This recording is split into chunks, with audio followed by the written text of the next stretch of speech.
Hey everybody. Thank you, Kian, for doing the introduction. I have so many slides and I already need to speak fast, so that just saved me some time. So this is Felix Geisendorfer, that's me. I do Transloaded. I was one of the people pulling off Node copters. The other people are sitting over there, Robin, Tim, Torsten, and a few people who are not here. And the video encoding thing, that's our product, so check this out. So we make money and I can do more Node copter. So anyways, this is not about Nodecopter or Transloaded. This is about a little battle that I had a while ago on GitHub. And for this battle, I chose to make JavaScript fight versus C for performance. Raise your hand if you think that's a stupid idea. Okay, I'm not as insane as I thought. Many people would share my insanity here. A few hands went up, but it seems like some people want to see this. So basically, JavaScript versus C, it's kind of like good versus evil, right? Or it's a good parts versus evil, at least. Turns out if you want to fight C, you kind of have to get the bad parts out as well. So bad parts will also be shown. So faster than C. For the title, I want to apologize. Sorry for the title bait. We're not going to directly compare like JavaScript functions versus C functions and expect JavaScript to be faster. That would be bullshit in most cases. What we are going to do is we're going to compare JavaScript versus C add-ons for very specific tasks, in my case, for parsing a binary protocol, so MySQL protocol in particular. So let's get started with the story. I've been in the Node community fairly early on. I was number 23 on the mailing list or something. And so we built this product, Transloaded, with it. And what we wanted to do is we wanted to talk to a MySQL database. But in early 2010, which was actually a while after Node picked up momentum, there was still no MySQL module for Node.js. Such a thing simply did not exist. People at that time were fucking around with some proxy servers that was exposing MySQL over HTTP written in Python or something. But there was no native client Node driver. All we really had was no SQL libraries. Go figure. I guess those were easier to talk to because CouchDB was getting pretty popular back then and it had an HTTP interface. But that's actually not quite true, because in early 2010, there was somebody, that's him right here, Masui Drive. He submitted a patch to the Node mailing list. I think it was related to promises, which we long got rid of. But along with this patch, he was like, by the way, I have implemented a MySQL product driver for Node.js. And I was like, what? And I went and checked it out. And it turned out it was real. He had a working MySQL module. But what was really surprising was, his module was written in pure JavaScript. There was no C or C++ anywhere to be found in it. That's pretty crazy. Back then, everybody assumed we would have to do binding to libmysql, and that would be the only way to do it. And it wasn't quite clear how we could get a blocking library, like libmysql, to talk to the non-blocking world of Node.js. That wasn't quite figured out yet. What was even crazier so about this module was that it was done before buffers became usable.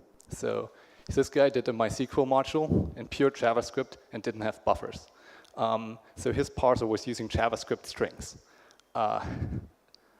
Give a round of applause for Masui Drive, because that's one of the craziest things people have done. And before we get to the next part, a little piece of Node trivia. Who here knows that buffers used to be called blobs? Well, it's really hard to know because it lasted very short. They were called blobs for 3 minutes and 15 seconds. And I'm just bringing it up because I'm pretty sad that buffers are not named blobs, because I'm often talking about buffering data, but I don't necessarily mean binary data. I may just mean increasing the size of a string or of an array. And so blobs would have been a much better way. So rest in peace, little blobs. You had a very short but interesting life. Anyway, so what Masui Drive's module really did for me is it showed me that MySQL can be done without libmysql. And I was really excited about this. And also shortly after he released his module, Ryan landed the blobs that then became buffers. And those made it obviously much better and easier to work with binary data. Unfortunately, Masui Drive never finished his module and didn't continue working on it. It was still based on strings. So I decided, hey, if he can do it with JavaScript strings, without buffers in pure JavaScript, I may be able to do it, pull it off now that we have buffers and that I can look at his code. So that's what happened. I created a module called Node.mysql. I not only stole his idea, I also stole the exact name for the module. And I went ahead and did it. And so after 3 months, I had a working module, and people started using it, and it seemed like we could solve this problem of having a MySQL module in Node that's just in pure JavaScript. But, so you guys know how it is in life. No good deed goes unpunished, right? So this guy actually also knows about it, Sir Isaac Newton. He put it in a little different way, into a more scientific way, and he called it the third law of motion. And the third law of motion is pretty much when a first body exerts a force F1 on a second body, the second body simultaneously exerts a force F2 equals minus F1 on the first body. This means that F1 and F2 are equal in magnitude and opposite in direction. So, I don't know about you guys, and I don't really know about Isaac Newton, but I imagine that if he lived today, he would be doing something. Maybe he would be programming. And if he did programming, I think Isaac Newton would probably be on GitHub.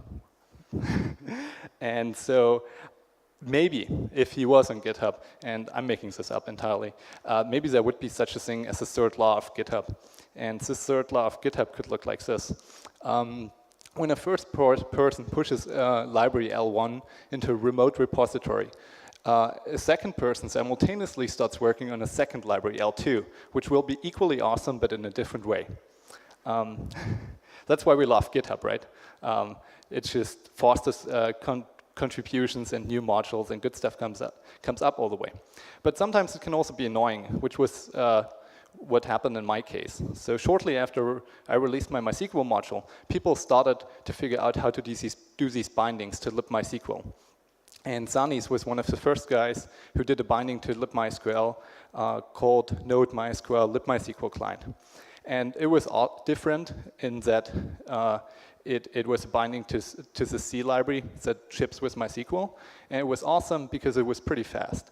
And so I've done a little benchmark on it, comparing it against my old version of MySQL. And the benchmark is basically parsing 100 megabytes of binary data that normally come from a network, or in this case do come actually from a network. And these include 100,000 rows of MySQL result data. This data has 5 columns, kind of like a blog post: ID, title, text, created, updated. And so what the database driver has to do for this, it has to go through these 180 megabytes, and it has to create 100,000 objects, one for each row, and it has to create 500,000 keys, one for each column, and 500,000 values, one for each column value. So that's pretty much the work that needs to be done. And it turns out I thought that my old parser was pretty fast because I modeled it after Ryan's HTTP parser. It didn't buffer up anything. It was written in a very efficient way, or at least what I thought was an efficient way. But it turns out this happened. It didn't look like my driver was fast at all. Mine is on the left side. MySQL 096 is the old version. And on the right side is MySQL, libmysql client, which was much, much, much faster. So my initial reaction was, of course, libmysql is written in C. My library is written in JavaScript. And C is fastest in JavaScript, right? I mean, I thought that was the end of the story. I thought I would stop here and there's not much. Maybe I can get 10%, maybe 20%. But I was pretty certain I couldn't get a 2x improvement. But it didn't feel right, because, I mean, if you've read the Node homepage, it's going to make scalable, fast network programming easy, and it's going to solve world hunger and a bunch of other things. So V8 would be super fast, turning my JavaScript into assembly, and Crankshaft would make it even faster by analyzing it while it was running and creating new assembly code. And, I mean, Node.js. I mean, it must work. So I was questioning myself, was I living a lie? Had I been lied to? Was Node not the unicorn that I've been promised? It turns out kind of, yes. Because V8 and Node are just tools. And I don't know everything there's to know about performance, but I'm pretty certain about this. Performance itself is not a tool. You cannot just plug performance in or download performance or install it. It's not how it works. Performance is actually much closer along the lines of hard work and data analysis. So what I did is, and by the way, if anybody ever tells you otherwise, they're probably full of bullshit. It takes hard work. There's no silver bullets. So what I did is I basically sat down and it was like, okay, I have to learn why my library is slower. And I started profiling it. I started doing a bunch of things. And I'll talk more about them in a second. But the end result was that I came up with a new parser. And I was actually able to be quite as fast as a C library. On the right side, the blue column is my current version of my module, MySQL 2.0.0 Alpha 3. And it seems like I did it, right? JavaScript being faster than C for this particular task.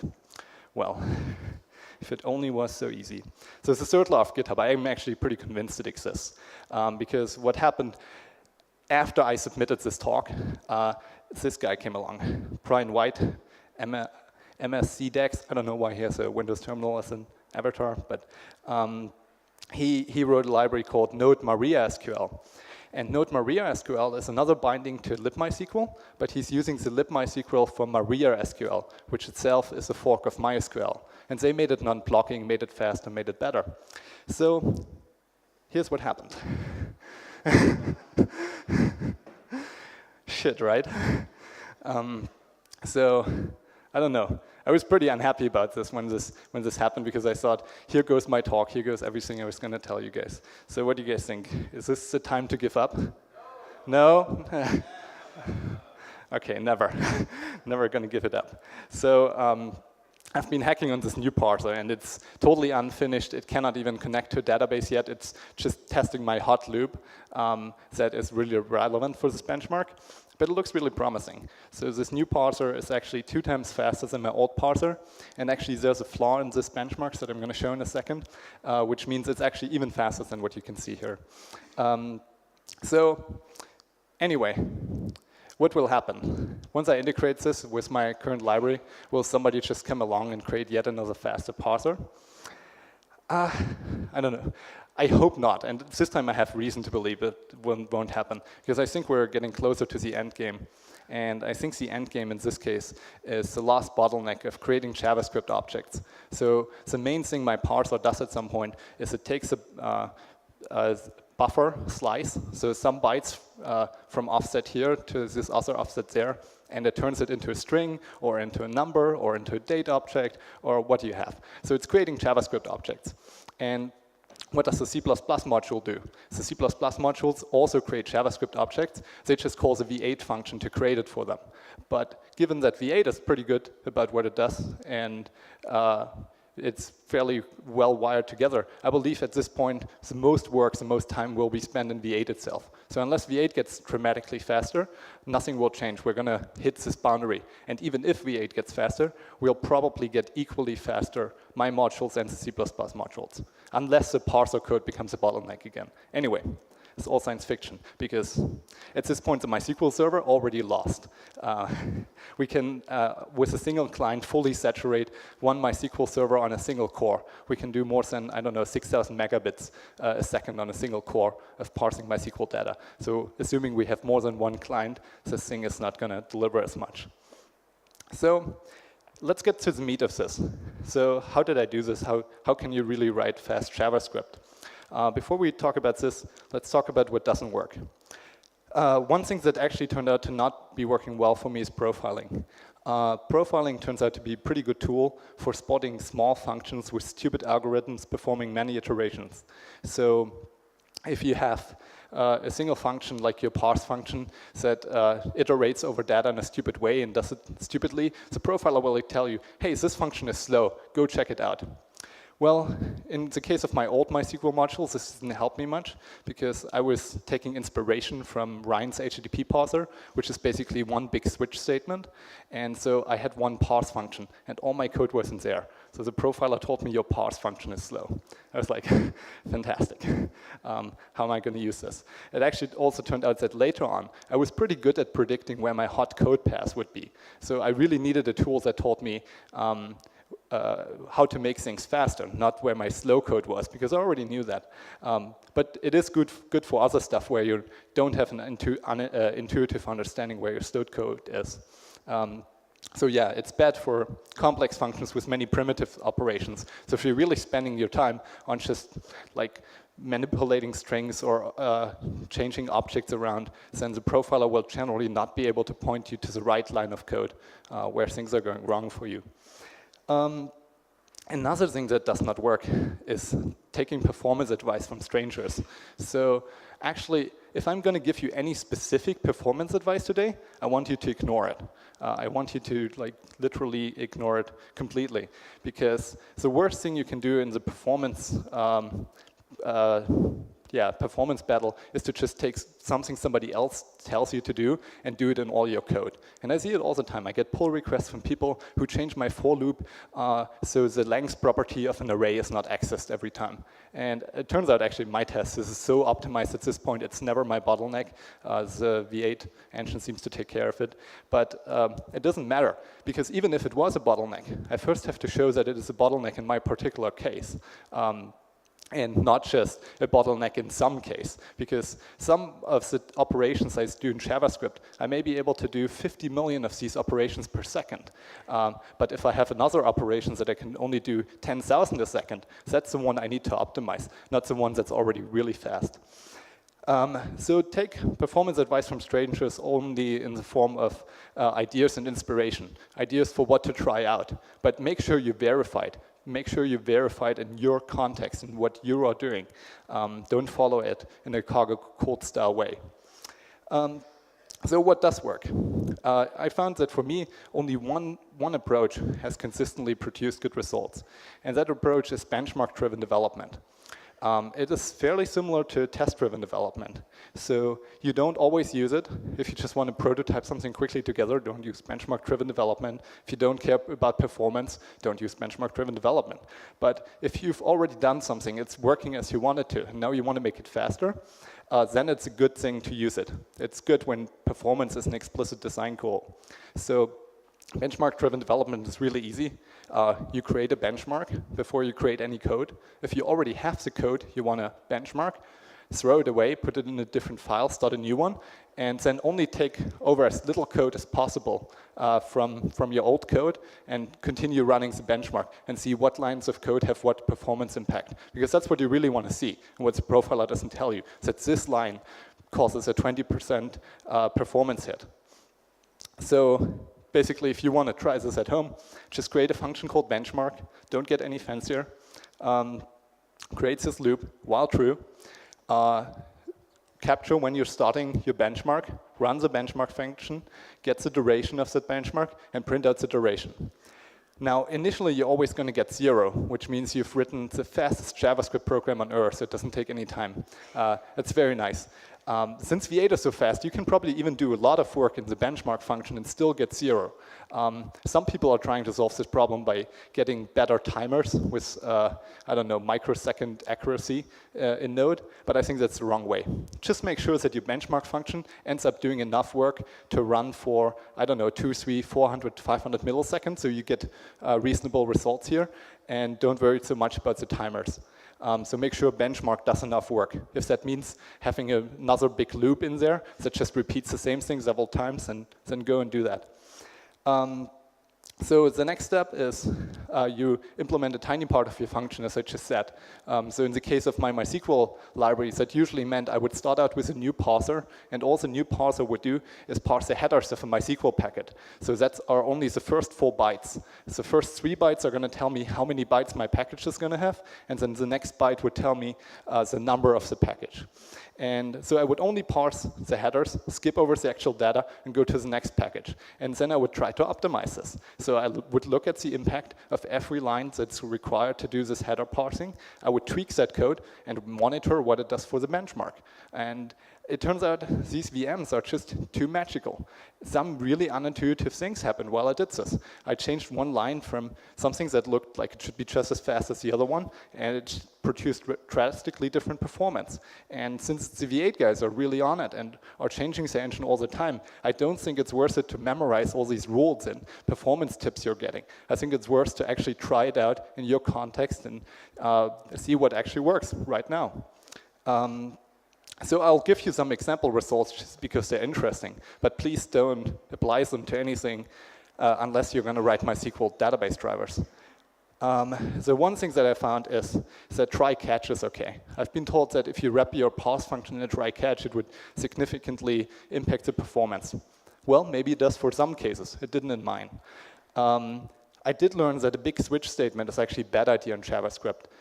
My understanding is that it actually gets converted into a big if-else statement. And so the later cases will actually be slower to go to. So I got rid of that in my parser design. Another reason why I used the big switch statement is because I thought function calls would be expensive. But it actually turns out they're super cheap. I'm creating function calls or making function calls whenever I need them in my parser, and they're hardly the bottleneck in any case. So I hardly ever manually inline code anymore. So the V8 engine does this perfectly for me. And another big realization was that buffering is okay. One of my explicit design goals for the first version of MySQL was never buffer anything. So if you get 5 bytes of network data, but it's only a partial package, don't wait for the rest. Try to process these 5 bytes, already analyze them as much as you can. That's very much what the HTTP parser does in Node. But it actually turns out, for my JavaScript and what I'm doing with my problem, not buffering means more housekeeping. I need to keep track of more state. I need to perform more operations. So it slowed down everything. Now I'm just buffering all packages. And I don't know, there may be 1 megabyte if there's a really big row in there. But unless somebody's putting a file in the database, it's not going to matter. If this case later becomes relevant, I may be still able to optimize that case. But for now, buffering is actually totally OK. And here's my favorite one. My favorite is this one. I have this function in my parser that parses a row. And what it does is it basically takes the columns, which is an array with the field names that I have. So column has a name property, and a parser, which allows me to take already received network data and interpret it. So every time I would parse a row, I would loop over all the columns, and then to my row object, I would assign the columns .name value or key, and I would say parser.read column value. And I thought this was pretty much the most efficient way to do it. But it turns out there's a way to make it faster. And I'll let you guys read this for a second. This is what I ended up doing.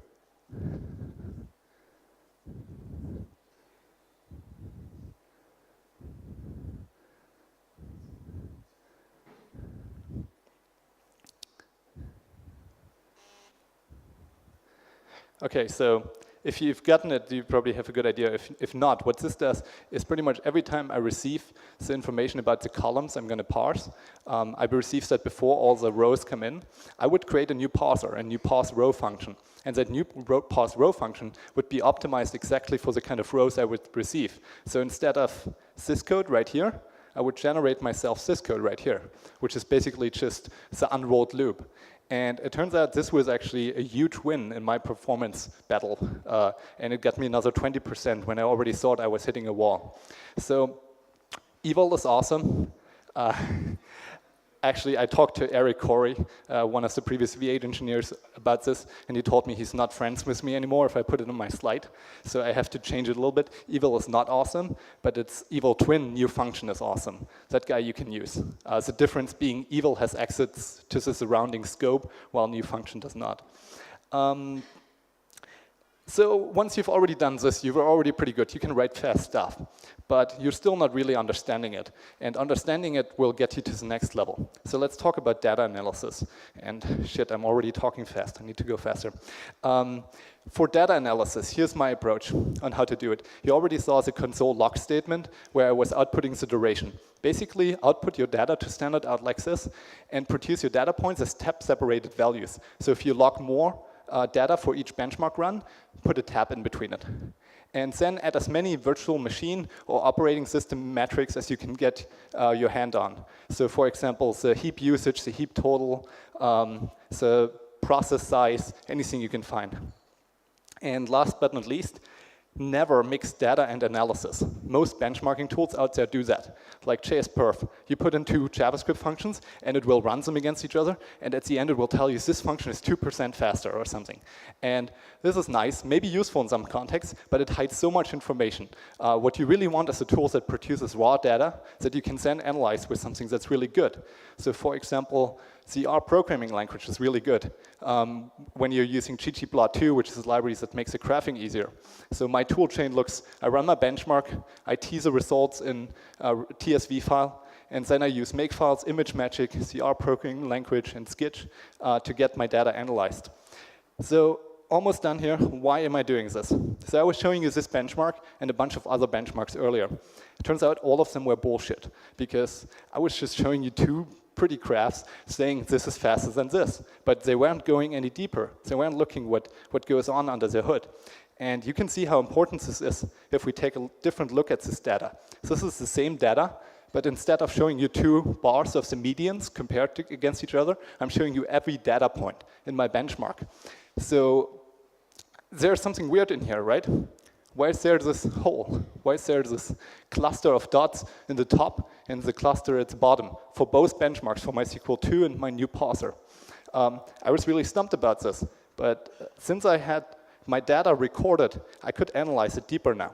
So here's the same data, but this time I'm plotting the data speed on the y-axis against the number of the run that I was executing on the x-axis. And so it turns out my benchmark in both cases starts out really fast, and then it drops about 10%, and it stays dropped. So it was like, what happened? Why is this going on? Well, since I have all the data that I could get my hands on, I could also look at the heap total. And so the heap total told me that at exactly the point where I was losing performance, V8 decided to increase the heap that my programs were using. It was identical for both parsers, which are independent programs. And we can have another look right here. Here we're seeing the heap used. We can see that V8 it doesn't look like we're initially leaking memory. V8 is constantly reclaiming memory in these garbage collection cycles for both benchmarks. But then when the error comes in, it just gives it more room, and the garbage collection cycles become bigger. And I don't know, this could be anything. It could be a bug in my program. It could also be a bug in V8. We're currently investigating it. But I learned something. I learned that I have a problem, I identified it, and now I can set out to fix it. And that's why I need to analyze this data. So, too long, didn't read. Write a benchmark, change a little code, collect data, find problems, and go to step 2. And you're going to spend weeks on this. It's going to be very hard, but you're going to get the results. There's really not much more to it. And that's all I got. Thank you.